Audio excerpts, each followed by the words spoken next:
Ayan, naku mga kataong bahay. Nandiyan pa ba kayo? Kasama pa rin ba namin kayo at this morning? Kanina naman, nakita nyo naman dami natin mga bisita.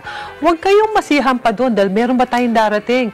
At syempre, tatanungin natin yung mga pampaganda. Kung paano magpapapayat. Aray ko, parang isa ako sa dapat ito maging customer. Anyway, sana dumating na sila. Para naman matanong na natin, ano ba yung mga bagong gagawin ngayon? O yan, naku Madjo, ikaw na ba yan? Pasok ka. Ayan, ay Madjo, halika tuloy kayo. May mga kasama na, very good. Opo, may kasama po akong napakagandang bisita. Kayo lang ba? Meron ba kayong kasama iba or kayo mismo? Ayan, halika, upo kayo dito. Alam nyo, just before you came in, madami kaming bisita kanina, pero ang gusto natin, interview natin, si Miss Charis. Tama ba? Yes, tama Miss po. Charis, ayan. Sila ba? Sige nga, please. Si Ma'am Charissa or si Abay Charis, Sampang ay from BioEssence po. Siya po ay isang head trainer. Ayan po. At siya po ang magbibigay sa atin ng mga pampaganda tips. Naku. Ayan po. Na mula po sa BioEssence. Okay. Ano ba yung mga latest ngayon? Marami talaga tayong mga latest. Hindi lang siya pampaganda, pampasexy din siya. Aba, pamparelax. Ayan, Lahat-lahat. kung gusto namin yan, ma-relax, maging sexy. Sige. Lalo na ngayon sa napaka-stressful na environment natin. So, ano yung mga bago? Usually naman, meron tayong tinatawag na oxygen facial. Aba, okay. Kasi sabi nga natin, kung yung katawan natin kailangan ng oxygen, kailangan din yung skin natin ng oxygen. Ano ba ang sagot sa 21st century na pollution? 21st century oxygen facial. Abay Charis, ano nga po ba yung oxygen facial na yan? Okay. Narinig na po ng mga abay natin yan eh. Paano po ba ang proseso nito at gaano po ba kadalas ang treatment na ito? Okay, yung kadalas ng treatment, siya ay ginagawa basically twice a week or sabihin natin na once a month. So, pwede siyang gawin. Tumatagal ito ng 2 oras. Tapos sa 2 oras na yun, makikita mo kagad, makikreate siya ng healthy glow. Kasi itong healthy glow na to, sabi nga natin, oxygen. Yung oxygen na yun, nakalagay siya sa produkto na yan.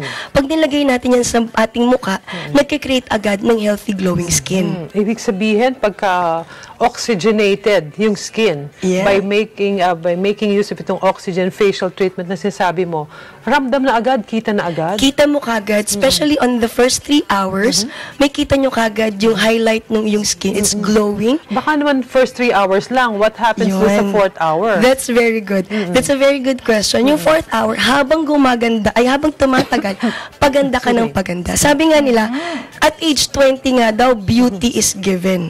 At age 30, beauty is a decision. Gusto mo bang gumanda? O gusto mo ito ka lang.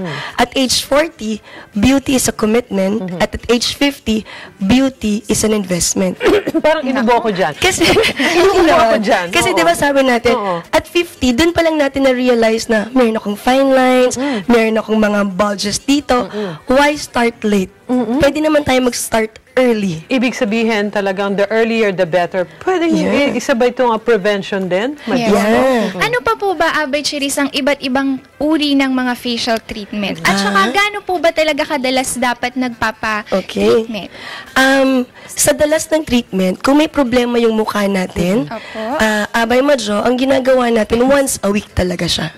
Kung sa mga skin ninyo, ang gaganda naman talaga po natin, ano? Mauubo ako ulit. Hindi ba? Maganda ba? Pag okay ang skin natin, we do it like once a month or twice a month lang.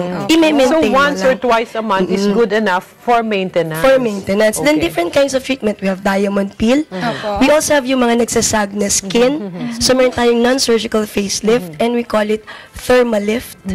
Maraming palang mga klase ng treatment na yun. Kasi sa BioEssence, ang ginagawa natin, pinipersonalize natin siya. Hindi pagpunta mo doon, kung ano yung gusto mo, hindi natin agad ginagawa yon. Kakausapin natin, i-analyze natin. Meron tayong mga machine na gagamitin, like yung mga scanners, ginagamit natin siya, para makita natin, tinatawag natin, magkaiba kasi yung physical age sa skin age. Oo nga naman. Uy, pwede pala yun. Isipin mo, Madjo, kung ikaw ay 15, nagmukha kang 14.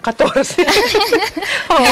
1 Hindi year naman. younger. Hindi, actually, ano naman, siguro, sinabi mo kanina, Miss Charis, pagka ikaw ay 20, 30, 40, and 50, kung halimbawa 30 ka, namukha kang 20, very good. Pero kung 30 ka, nagmukha kang 40, yun yung medyo kailangan mo mag-bioessence. Kailangan natin i-address yan. Oo. Kailangan na pumunta ka sa clinic namin.